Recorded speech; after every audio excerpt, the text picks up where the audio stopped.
મિત્રો, બહારગામથી કોઈ પણ વ્યક્તિ એસટી બસમાં મુસાફરી કરીને આવે એટલે અમદાવાદ શહેરની મધ્યમાં આવેલા ગીતા મંદિર મુખ્ય એસટી બસ સ્ટેન્ડ પર ઉતરે. અહીં રોજે રોજ હજારોની સંખ્યામાં મુસાફરોની અવરજવર થતી હોય છે. તો વળી ફેરિયાઓ તેમજ રિક્ષા ચાલકો અને લારી ધારકો, ખાસ કરીને તેમના માટે જો વાત કરીએ તો આ સ્થળ હોટ ફેવરિટ મનાય છે.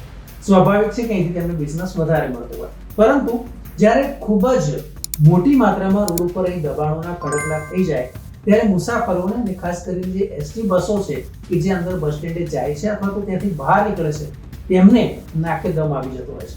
ત્યારે આ જ બાબતે હવે એસટી તંત્ર સફાળું જાગ્યું છે અને અમદાવાદ મ્યુનિસિપલ કોર્પોરેશન તેમજ અમદાવાદ શહેર ટ્રાફિક પોલીસ વિભાગને આ સ્થળો પરથી દબાણો હટાવવા અને ટ્રાફિક નિયમન સુચારુ રહે તે માટે અરજી કરી છે.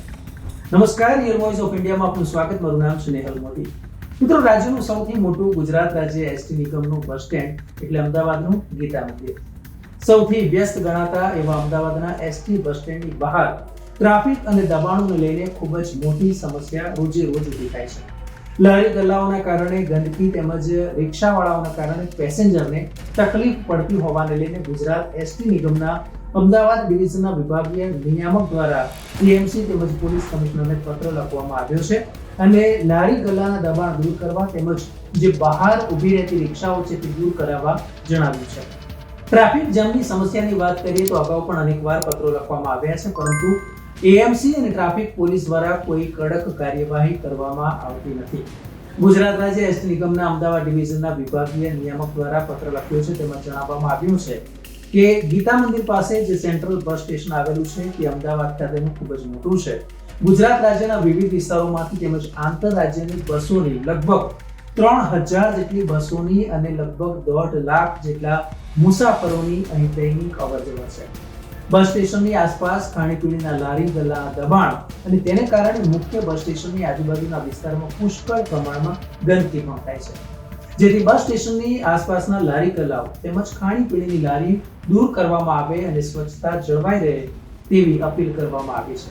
તો સાથે સાથે રોડ પરનો ટ્રાફિક છે તેની સમસ્યાનો ઉકેલ આવે તે માટે ટ્રાફિક પોલીસને પણ જાણ કરવામાં આવી છે. આ ઉપરાંત બસ સ્ટેશનની આજુબાજુ જે રિક્ષા ચાલકો દ્વારા બસ સ્ટેશનના બસોના અવરજવર કરવાને કારણે રસ્તાઓ તેમજ મુસાફરોની અવરજવર કરવાના રસ્તાઓ ઉપર અનધિકૃત રીતે પાર્કિંગને કારણે એસટી બસોને પસાર થવામાં ખૂબ જ મુશ્કેલી થાય છે. અકસ્માત થવાની પણ સંભાવના રહેતી હોય છે. મુસાફરોની અવરજવર કરવાના રસ્તાઓ પર પાર્કિંગ કરવાને લઈને મુસાફરોને અવરજવર થવામાં પણ અડચણરૂપ થાય છે. રિક્ષા ચાલકો અને મુસાફરો સાથે પણ ઘર્ષણ ઊભું થાય છે. ઉચ્ચ કક્ષાએ અવારનવાર ગંભીર ફરિયાદો ઉપસ્થિત થાય છે. ત્યારે અમદાવાદ સેન્ટ્રલ બસ સ્ટેશનની આજુબાજુના દબાણો તાત્કાલિક ધોરણે દૂર કરવામાં આવે તેવી માંગણી આ પત્રમાં કરવામાં આવી છે. ઉલ્લેખનીય છે કે છાશવારે અહીંયા ટ્રાફિકની સમસ્યા ઊભી થાય છે. ખાસ કરીને સાંજના સમયે અહીંયા ટ્રાફિક વધારે હોય છે. ત્યારે સૌથી વ્યસ્ત 4 રસ્તામાં ગીતા મંદિરના આ 4 રસ્તા ગણાય છે. મહત્વપૂર્ણ છે કે અહીંયા બહારના ભાગે જે રિક્ષાઓ છે તેનો પણ ખડકલો જોવા મળે છે અને તેને કારણે લોકોને આવવા જવામાં અને ખાસ કરીને બસોને અંદર જવામાં કે પછી બહાર નીકળવામાં અગવડતા અનુભવાય છે. ઉલ્લેખનીય છે કે ગીતા મંદિર એસટી બસ સ્ટેન્ડ પાસે બહારના ભાગે મોટી સંખ્યામાં નાસ્તાની તેમજ ઈંડાની ખાણીપીણીની લારીઓ ઊભી હોય છે, જેને લઈને રોડ ઉપર ગંદકી થાય છે અને તેની બહાર જ રિક્ષાવાળાઓ ઊભા હોય છે, જેને કારણે રોડ અડધો થઈ જાય છે.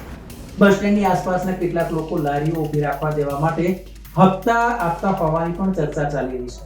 બસ સ્ટેન્ડની બહારના ભાગે લગભગ મોટી સંખ્યામાં રિક્ષાઓ ઊભી રહે છે, ત્યારે ટ્રાફિક પોલીસ તેને દૂર નથી કરતી, પરંતુ બસ સ્ટેન્ડમાં જ્યાં માત્ર સામાન લેવા અને લઈ જવા માટે વેપારીઓના ટુ વ્હીલર થોડો સમય માટે પણ પાર્ક કર્યા હોય તો તેને ટોઈંગ કરવામાં આવે છે.